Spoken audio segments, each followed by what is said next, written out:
Screening as part of the Melbourne Documentary Film Festival in July is Bonegilla-The Migrants Journey, and it's my great pleasure to be speaking to the director of this documentary, Simon Reich. Simon, welcome to Movie Metropolis.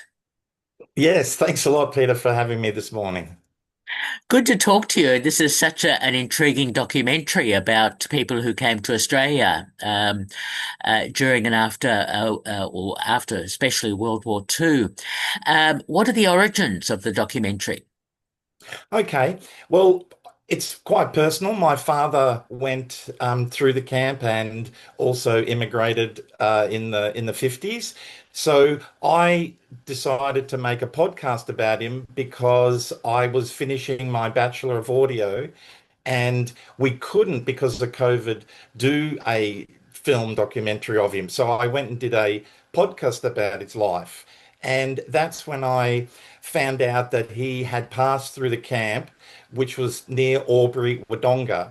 And when it finished, and I actually won a few awards in America, I realized I would love to contact the actual camp that has now a working museum. And when I talked to them, they had hardly uh, any recorded or taped interviews with migrants. And I thought that was a travesty. So I pitched them the idea of including within the huts and the kitchens and so on of the buildings that are left, just these personal stories about people coming over. And they jumped at the chance.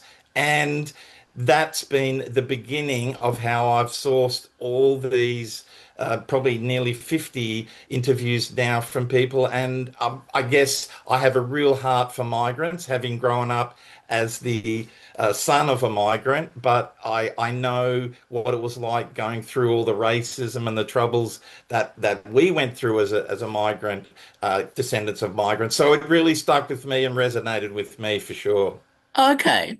How very interesting to hear that. Tell me about finding the people that you interview and are part of the documentary and their willingness to talk about their experiences. Sure. Now, because the museum has quite a few volunteers that went through the camp, they then tour people through it and explain things. So I actually just first of all reached out to those volunteers, and they knew of people who had fantastic stories. So it started with that, and there's also a large Facebook group called Bonegilla Was My First Home. It's got thousands of uh, people that subscribe to it. And now that these people are getting to an older age, there's actually more probably children and descendants of that. So when I put out a call out to that, they were the tech savvy ones who then said, "Hey, my father is interested." And I guess each time I do interview someone, they might then say, "Hey, you know what? You should interview this other person." So it's become quite a rolling snowball. But interesting how you said about them wanting to share. Now, I do know that in one case, when I went to release my podcast and I spoke to an Austrian fellow or German fellow who was running a German-Austrian program on an ethnic radio station.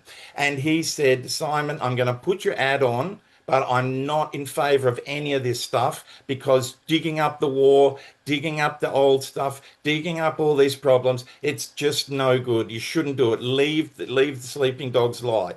Well, the funny thing was that after he listened to the 6 weeks of the podcast episodes, he rang me back and he said, "You know what? I listened to the way you talk to the people. You were very sensitive. You let them do the leading of the interview." And he goes, "I want to be interviewed." So I felt that I'd turned a fellow around, and you know what? I'm finding that it's such a cathartic moment that these people have held on to some of these stories, just like my own father, who I didn't know maybe a third of the things that I found out from him by just sitting with him and asking him questions. Yes. Oh, excellent. It's so interesting to hear that. And they're all from diverse countries and backgrounds and so on, which I found so interesting because I suppose, an idea that they are all fairly similar, but they're not. They all have different No. stories. Exactly, yes. Like, for instance, let's take just the people that were in the countries that the communists, so Stalin and the Russian troops were taking over, and they were running ahead of the line of Russian troops to try and get away because they knew, look, if we were back in some of those Soviet countries and the people that we'd supported, we would probably be executed. So they all ended up in German camps waiting to be, displaced camps to try and find where they would live. But you're very right. There's all different backgrounds. There's all different stories. When some of those people, one of them from Yugoslavia, he had to race across no man's land between two lines of barbed wire. They were risking their lives to try and find a place that would be more peaceful for them. And then they came to Australia, and we should mention that Bonegilla is near Albury Wodonga, I think. Correct. Yes, near the border of New South Wales and it was a former uh, army camp because around that are still operating army camps, but that one particular had been used in the First World War and Second World War. And in this case, that actually wound down after the Second World War. And once the government decided, hey, we're bringing these people over, there was a thought, well, hang on, we've got actually all these empty barracks and so on. Let's take them there. It's already got kitchen facilities, etc., etc.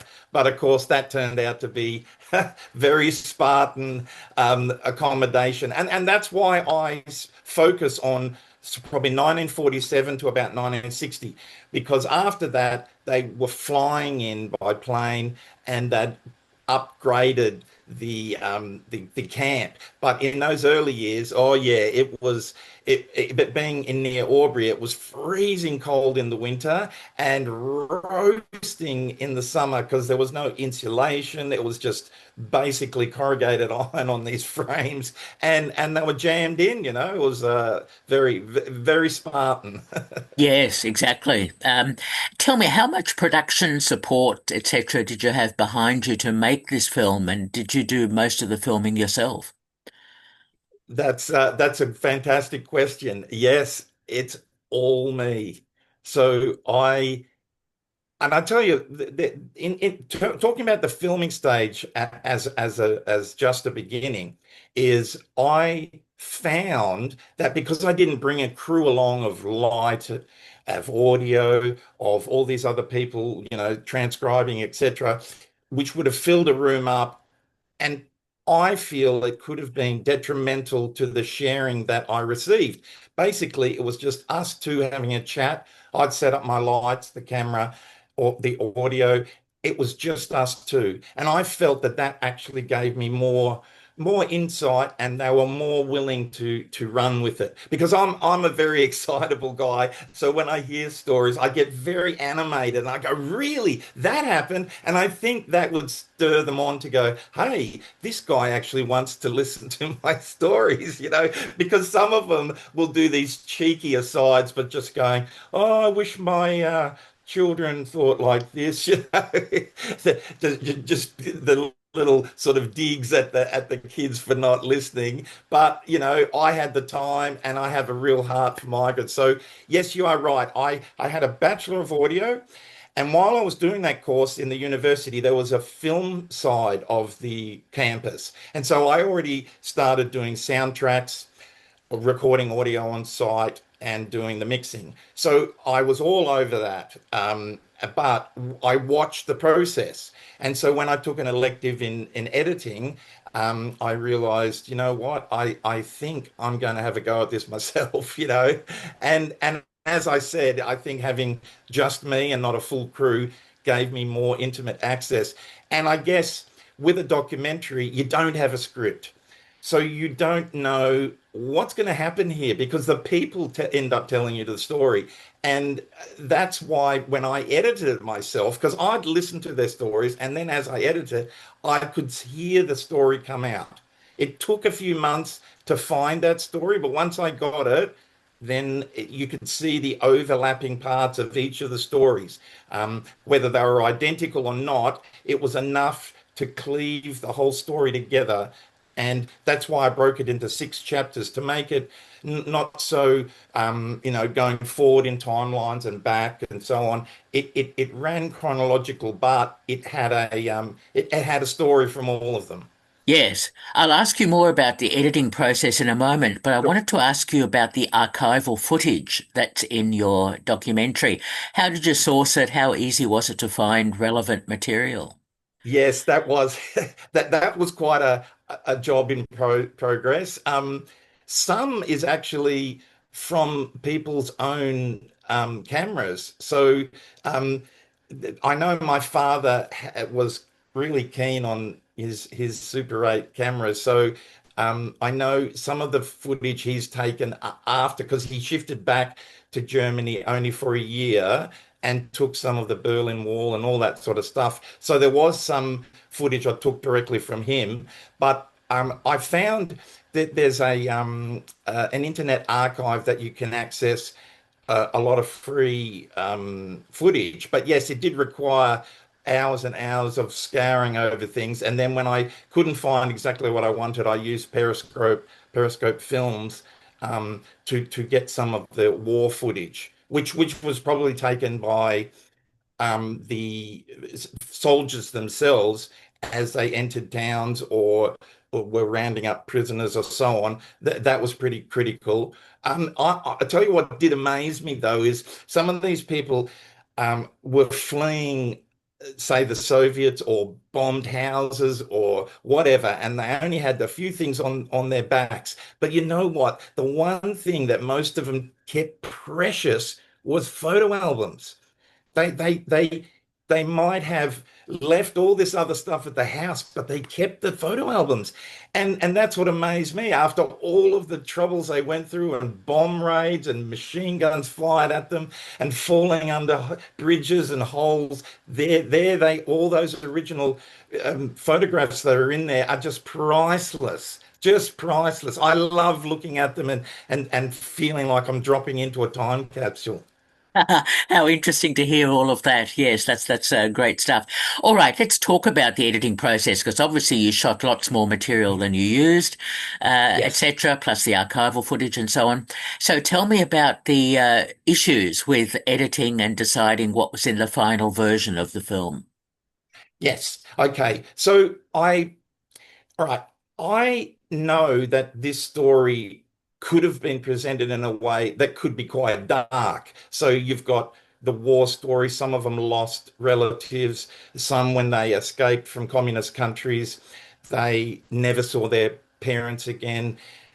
It could be rather dark, and then you're thinking about when they came over here, and there's racism, and there's the camps were ugly, and the food was bad. You could come out with a documentary that would be just really dark and morbid, you know? So what I too myself love to hear feel good stories and comedic stuff, laughable stories as well. So I mix them in with a ratio to try and get everyone moving in a line. And I think what ends up happening is you see some of the people's heart. You see some of even though they're in some tragic situations, they still could laugh about certain things or tell a funny story. And I peppered them through the whole thing. And that's what I looked for when I transcribed everything out. I would use uh, my highlighter and work out where were the bits that were important, as in one, telling a story, but then also what could be a light-hearted moment that might fall within this, you know? And so that probably was my overarching feel. And then I kept looking back at it. And then, but the amazing thing is, I never showed anybody any of this. I did it all myself because I thought, I want to see how it goes. And when I did, see, what I first did before this became a movie is I've made it as a stage show. So my original idea was that I wanted to do this thing, and I did end up doing it. I got a grant from the Melbourne City Council to present this as a live sort of multimedia performance. So I have a large screen in the center of the stage, which shows their interviews as they're talking. There's another screen next to it, which has all their phone films and their home movies and information too, because if we've got younger audiences and you just say Stalin or you say Tito, they may not know, well, who the hell are these people? So little information things would just flash up on this second screen.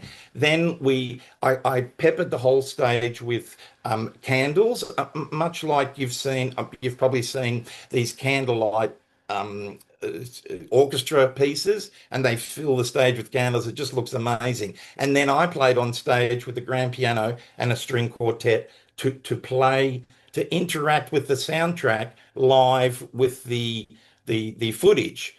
And so when I first did that show at the Melbourne Museum, I first got my reactions from people. And I tell you what, it was really emotional. They were crying and they laughed at certain spots, and it was a validation of the cut I'd made. Oh, well done on that. What an interesting process and journey. So now the film, Bonegilla is screening at the Melbourne Documentary Film Festival, which is great. And so tell me about that and where else it's going to be screened. Okay, yes. Well, amazingly, basically, this is just a very homegrown um, film that I've collected from, in this case, there's 14 people that are interviewed. And the thing is, I've become really good friends with all of them. And now I'm getting invitations to 90-year-old birthday parties. And it seems like because of the shared experience, we've become really good friends. And that's why it's quite tragic when three of them have died since filming. And I know that when I put that towards the end of the documentary, there's an exhalation of breath in the room, and oh, they said I fell in love with these people, and now I've found out they've passed. So I knew then that I had it was the right crew. There was something about each of them, like one of them, she's very cheeky. She might be 90 years old, but she talks about all these cheeky things that she did on the boat and so on. And some of them ended up on the cutting floor because I didn't end up putting in, but gee, there's some funny stories still to come. But I guess when it comes to this film, I was a bit surprised that I got in, but I think I haven't had all the highest quality equipment and filming, but the audio is pristine because I did an audio course. And I have watched some documentaries on Netflix and so on, and they might be conducted with only with CCTV footage, wobbly phone footage, footage from house cameras, and they've put the story together. Even though the footage is not that flash, the audio is great, and you can still follow the whole thing. If the story's got enough pull in it, you don't need thousands of dollars of cameras. It can be. This is a real inspiration to other sort of do-it-yourself filmmakers who have access to stories. Go for it, I say. Go for it, because I mean, down the track when you got more money, you can get all that equipment. And I think some documentaries look amazing. They're just cinematic, but the story just doesn't stack up. It's not strong enough. So in this case, it's my little crew of people that are the absolute killers in this. They carry the thing. You love them by the end, and you accept their beautiful stories. And I love the fact that no matter what happened to them in terms of racism, is they just really stoically went on. They didn't fight back. They didn't. Well, some of them in words, but yet they didn't go punching on. They didn't make a mess of things. They just gradually accepted their position and changed society that way, I feel. Because my thought is, even though this is historical, it's actually telling us a lot about what's happening today because there's still racism towards new migrants. There's still pushback. Oh, they're bringing weapons and crime, and yet the early Italians were told, you're bringing the mafia, you're bringing this, you're bringing, you're crime and that over here. You're stealing our jobs, you're stealing our women. It's just a broken record. And then the other side of it is that war. We're in the middle of multiple wars, and these are the things that create displaced people and more migrants. So we haven't learned anything. So my thought about this is, even though it's historical, it's saying it's a wake-up call to all of us to say, learn, humans, learn. Yes, absolutely. I fully agree with you. And it's interesting to note that Bonegilla is a tourist attraction, so people can actually visit the place and Correct. get stories and information and see what it was like and so on. So I can see a documentary being made about Bonegilla itself. Well, that's true because in fact they were pulling them all down and actually selling the huts. And one of the amazing stories of a circle completing itself was one of the migrants said he hated it in the huts. They were horrible, cold, and all this stuff. And then he said years later, I went back and bought one and I put it on my farm, and that was our house. So he said, I'd made the complete turnaround to go and then live in the house I hated. But it turns out that somebody, thankfully, decided, hang on a minute here, this is important Australian history. Don't get rid of it all. So they actually kept Block 19, which was the staff section, because it says it in the documentary, but some of the migrants ended up working in the camp. So some people actually lived there. They didn't just pass through and go to their jobs. They stayed there for 20 years, some of them. And they loved it there because it was like the United Nations, multinational. Kids all played together. They spoke, 6 or 7 languages. They loved that communal feeling. So that part of Bonegilla is left. The kitchens, the huts that were for the staff, which, as I say, included migrants who then they were also used as interpreters for the next crew of people that came through. Your other question was about other screenings. So I'm because I was, I guess, sworn to only having this to show as a premiere version in this film documentary. I'll wait till that's finished. But in the meantime, the shows continue to happen, and it's turned out that it seems like, so I did a show in Albury, so obviously right next to the camp, and Wangaratta, and both of them sold out 560 people at each of those. I did two in Sydney only a couple of months ago, and both sold out. So this will constantly be shown as a live multimedia show, and I'm trying to, once this is finished, I'll be trying to work out how to get this screened wider as a documentary and released in that way. Oh, fair enough, fair enough. I wish you well on all of that. Simon, it's been great talking to you. We've been speaking to Simon Reich, who's the director of Bonegilla-The Migrants Journey, screening as part of the Melbourne Documentary Film Festival. Simon, pleasure talking to you. Thank you so much. And will you send me a link to when you put this up? Because I'd love to put it back up into my socials. I will.